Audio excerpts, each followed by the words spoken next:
Welcome to House to Home Outdoors. I'm Clyde, your host. As a landscape architect, you know, every season of the year is always so good. And here in the Northwest, in the summertime, we have some special challenges. And I wanted to take a moment of your time and share with you that you don't have them all cornered in your yard. They're all over. And right now, I want to talk about the green turf.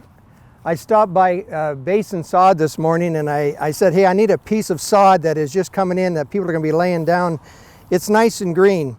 And here we're in the shade because it's cooler here. But as you see behind me a little bit more, you can see that some of these areas, it ends up is that they're baking. And we need to understand, how does sod actually grow? If you can come in a little bit and shoot this in a little bit, this is what they call the crown of the grass. And any time that you have this, you need to always keep it open. And we're going to show you here today of what aeration does as well as what a thatcher does. But I wanted to point out is that when you have dry spots like behind me, you may want to take a fork and see if you can push in there. And then when you do that and you can open it up, and by doing that, you're going to find that water can get in. Otherwise, water bills keep on going on and going on and going on.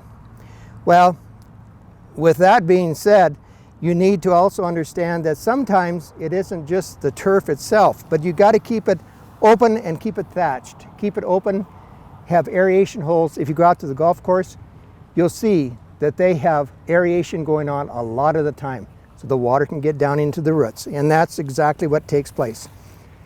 My other item that I want to look at here today, I found one with dry spots, but it was in my shrub bed.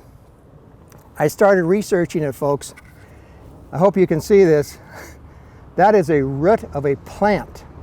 It has completely squeezed this pipe down.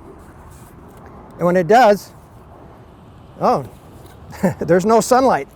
It is shut down, and therefore anything beyond this point, if it's coming this direction, it can actually go nowhere. So with that being done, some repairs have to take place. I call it early morning physical work, because don't do it during the afternoon. With that in mind, this is all 1-inch poly and black poly, and it's flexible and it has a lot of variations that you can do with it.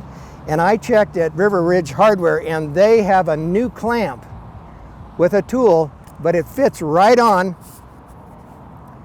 and that's it. I mean, I said, Larry, you got to be kidding. He says, no, and if you want to take it off, you can push it in there. I can't pull it off, but guess what? They have it with a tool, and these are only about $2.50. So by the time you get done goofing around with all the other items, this is a great idea. They come in a coupling or in a T. Well, after you get your sprinkler heads fixed, there's different types of heads. This is a lawn head. This typically will be setting around 12 to 30 feet apart, depends upon the nozzle, depends upon a lot of conditions within your sprinkler system. Turn it on, go on a test, do a test run and see how everything is working. Real important.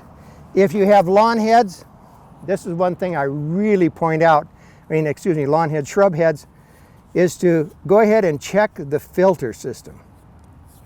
I live in the valley, I live on a well, and I am continuously going around and cleaning out these little filters. And if you don't do that, just keep an eye on things. You'll begin to monitor which zones need to be cleaned up, but spend a little bit of time. Again, early morning, that's after you dig this up and repair that, but then after it gets a little bit warm, you can start doing that, because you're going to get wet when you do that. My other issue is that heads come, and this is one that I replaced. You know what? I found this one at about 2 inches below the ground. It wasn't even working. So again, you need to explore these things and identify it. Some of the tools that you need when you're doing the sprinkler system work is a cutoff. It cuts off real easy, rotates around. It makes it a clean cut, better than a knife. I recommend that strongly. So you can, with this new clamp on there. Now, if you've got a manual watering, a sprinkler, folks, this is nothing fancy. This type of a sprinkler has been around for years. But don't just turn it on and let it run. I want you to take that, get it set. This is a tuna can. Mark 1 inch on the top, set it out 3 feet away from the head. See how long it takes it to put a 1 inch of water down. It isn't watering every day. That's a natural resource. You can waste it. So I want you to take and see how long it is, and maybe it'll be maybe every other day we need to only water, maybe once a week. It depends upon your soil conditions. I'm here up at River Ridge Hardware, and they've got sandy loam soil. So I have to water differently. Don't water after 11 o'clock in the day. Remember this turf? You need to keep it damp. The crown is where it needs to be kept at all times. You know, these are just a few of the tips that I want to share with you, but another cheap one is check your little washers at the end of your hose or at your sprinkler. That's real important. Put a new one of those in. Don't waste the water.